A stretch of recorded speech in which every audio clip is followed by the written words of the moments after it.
Live from the monastery on the hill. This is Sir Alan in the Ohio Cannabis Institute 420 report. Welcome. We're live. And it's a beautiful day, a little rainy, but it's just been such a wonderful fall here in Ohio. Everybody's been out harvesting their crops and all kinds of new samples making their way around everybody's inbox. It's so wonderful to smell fresh Ohio sweet corn. That's what it's grown between, the sweet corns here in Ohio. And somehow that cannabis takes upon the scent and the flavor of sweet corn. The finest in the world comes from right here in Ohio. It's great to live here in Ohio. I think this is the finest place on earth that you could possibly live. We grow the finest cannabis on earth here already, from what I've discovered.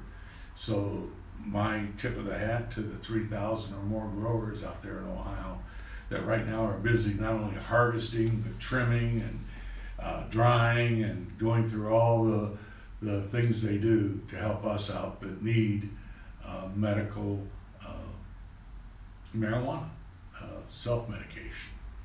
And I love you guys for the task that you carry here in Ohio.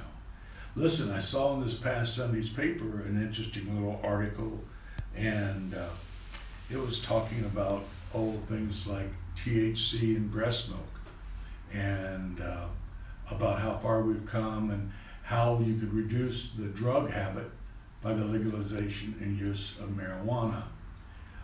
I think it's interesting, some of the things they quote in the paper now, and they're starting to pick up and print the facts.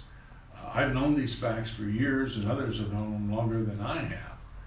But they're news to the people that haven't figured it out yet. Marijuana is saving lives. Marijuana is helping people that need it.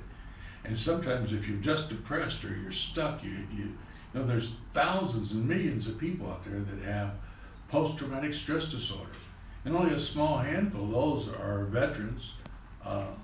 But our veterans struggle with it horribly. They end up street people and indigent and really struggling with their whole life because they can't let go of what they saw. But so do people that have been raped or have been in other traumatic incidents, car wrecks or business failures, or lost a loved one, or had someone hurt them really bad, or mug them, or break in, rob them, or different things. There's hundreds of reasons people are in and have, that's my friend Dr. Roger, post-traumatic stress disorder.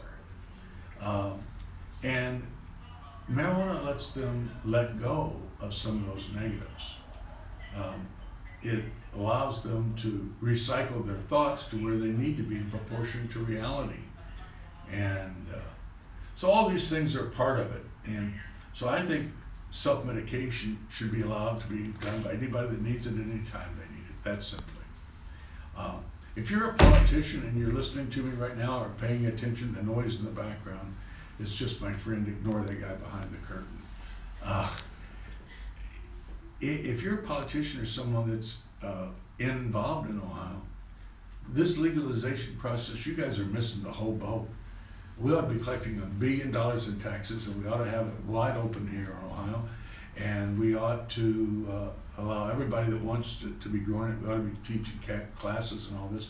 We ought to be the center of the economic boom that's going on in this country right now from this plant. And we're not, and that's sad. And we're missing the real opportunity. It's still out in front of us. This is Sir Alan Mooney saying, hey, have a great day. God bless.